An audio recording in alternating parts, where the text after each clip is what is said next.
Se o Congresso não aprovar o teto de gastos, o país estará optando então por mais impostos? Sim, a prazo médio e longo, certamente. A expectativa é de que nos próximos anos não seja necessário um continuado aumento da carga tributária. Se não for aprovado o teto dos gastos, não haverá outra saída. Porque aí, nos próximos anos, para se financiar este aumento das despesas públicas, só resta aumentar imposto.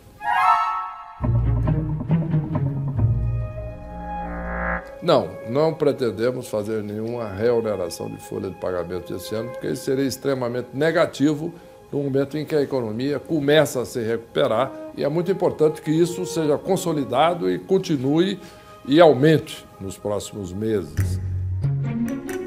Quanto o país vai crescer ano que vem? Estamos com um viés de alta nessas estimativas e, portanto, acreditamos que será, assim, substancialmente superior a 1,2, mas é prematuro definir isso no momento. No momento, é esta a previsão.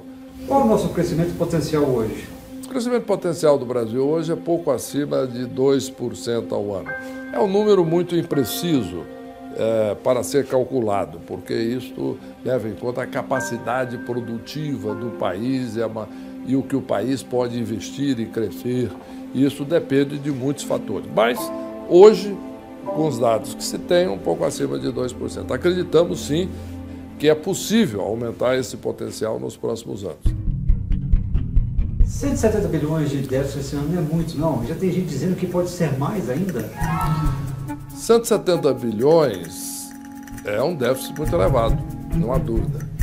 Mas ele foi construído por muitos anos.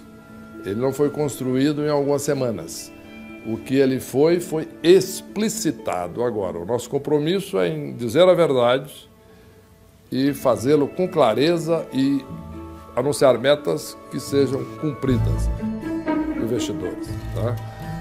O que me diz é o seguinte: estamos tirando projetos da gaveta que estavam já empoeirados, limpando a poeira, adaptando o projeto às necessidades futuras, etc., atualizando tudo isso, e já estamos preparados para voltar a investir tão logo o aumento da demanda justifique isso.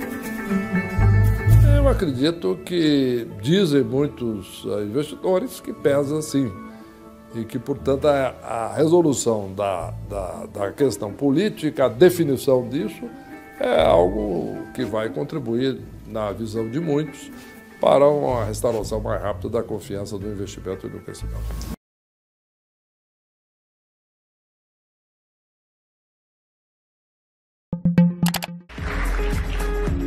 O ministro da Fazenda, Henrique Meirelles, descartou nesta quinta-feira um aumento de impostos para o próximo ano, mas alertou para a necessidade de aumentar a arrecadação, que, segundo ele, pode se dar com privatizações, concessões e pelo próprio crescimento econômico. Aumento de produtividade, de aumento de competitividade da economia, reformas fundamentais e parte dessa estrutura toda, certamente, é a reforma da Previdência. Meirelles participava da premiação Estadão Empresas Mais, em São Paulo, organizada pelo jornal O Estado de São Paulo, em conjunto com a Fundação Instituto de Administração.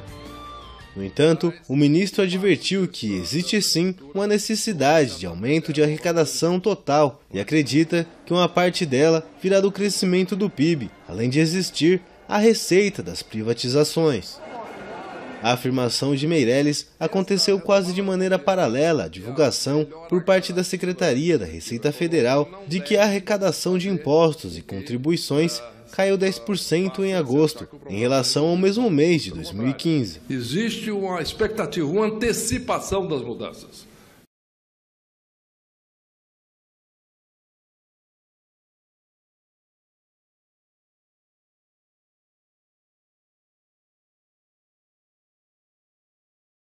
O ministro da Fazenda, Henrique Meirelles, falou novamente hoje em uma cerimônia sobre comércio exterior no Palácio do Planalto sobre aumento de impostos. Vamos então até Brasília com o nosso repórter Nilson Clava. Nilson, boa tarde para você.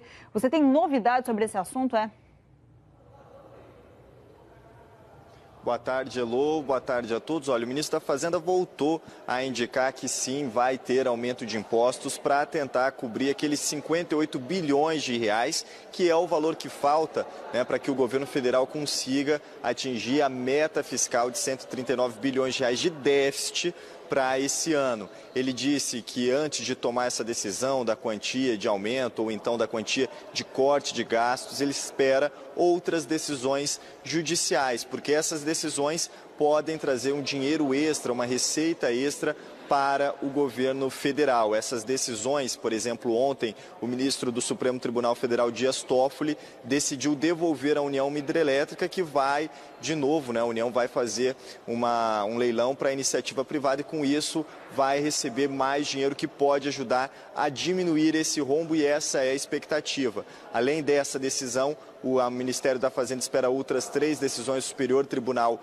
de Justiça e a expectativa não é esperar todas essas decisões para anunciar de quanto vai ser o corte ou de quanto vai ser o aumento de impostos. O ministro disse que já solicitou à Advocacia Geral da União que faça um estudo para saber qual vai ser a decisão, se tem um posicionamento ou não e já colocar nesse planejamento aí quanto o governo pode receber com essas decisões judiciais. Ele disse que vai apresentar o detalhamento na próxima terça-feira, porque precisa sim cobrir esse rombo de 58 bilhões de reais e agora pretende saber quanto vai vir dessas decisões judiciais, dessa receita extra, quanto vai vir através de corte de gastos e o quanto vem também de aumento de impostos.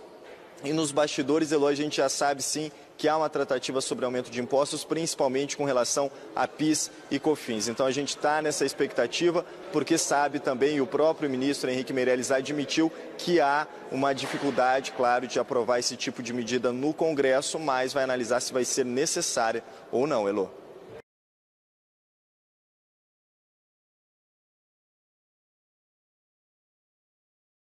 Tem muita gente na fila do emprego no país. 2016 fechou com mais de 12 milhões de brasileiros nessa situação. Segundo o IBGE, a população desocupada cresceu quase 3% nos meses de julho a setembro do ano passado, aumentando 36% em relação ao mesmo trimestre de 2015. No mesmo período, o número de ocupados ultrapassou os 90 milhões de trabalhadores.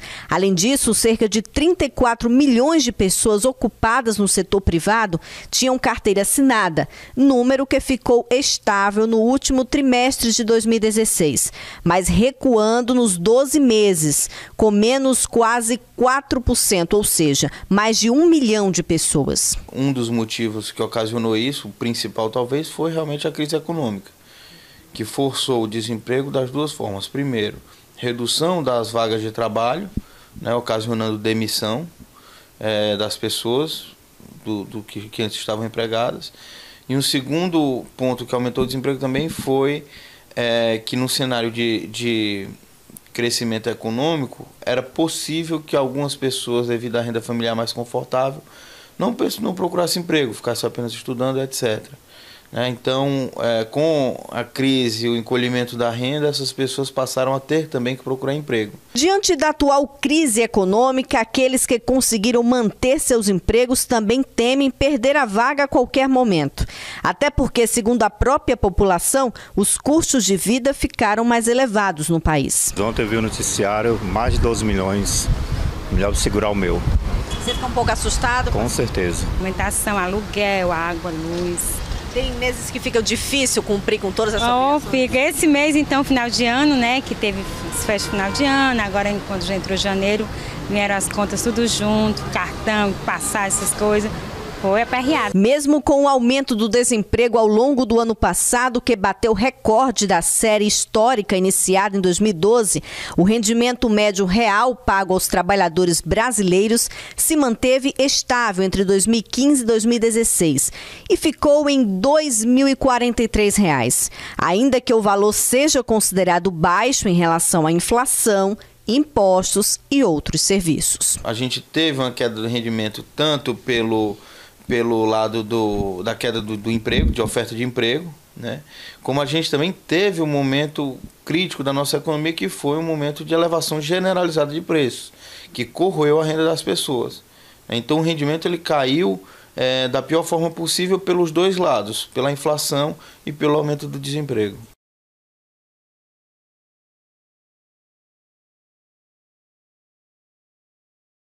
Agora é o seguinte, vamos dar os números do mercado de serviços, números divulgados hoje pelo IBGE do setor de serviços. No mês de janeiro, em comparação com dezembro, houve uma queda de 2,2%. Agora, se a gente comparar com janeiro do ano passado, a queda foi muito mais expressiva, chegou a 7,3%. Segundo o IBGE, janeiro é um mês fraco, sim, mas a gente comparando com janeiro do ano passado, vê que o desse ano realmente foi pior. Esse espaço aqui, por exemplo, salão de beleza, está dentro da categoria de consumo das famílias, gastos das famílias. E ele, no geral, caiu 11% também por causa da queda nas viagens aéreas, por causa que subiu o preço, o pessoal demandou menos. Mas, segundo o IBGE, o que pegou mesmo foi os serviços prestados por empresas. Tem uma categoria chamada serviços técnicos profissionais, que são advogados, auditores, serviços de publicidade, serviços de contabilidade. Isso tudo deu uma freada, as empresas deram uma freada. E frearam também um outro setor chamado serviços administrativos e complementares, que é limpeza, segurança, portaria. Ou seja, então a economia é mais lenta, as empresas contratam menos desses serviços e eles, então, caem bastante a demanda. Segundo o IBGE, a gente já vê alguma melhora na indústria, mas até isso virar serviço, ou seja, contratação de porteiro, de segurança, faxineiro, de advogado, isso demora um pouquinho. E também transporte de carga, né? Até a indústria produzir e transportar demora.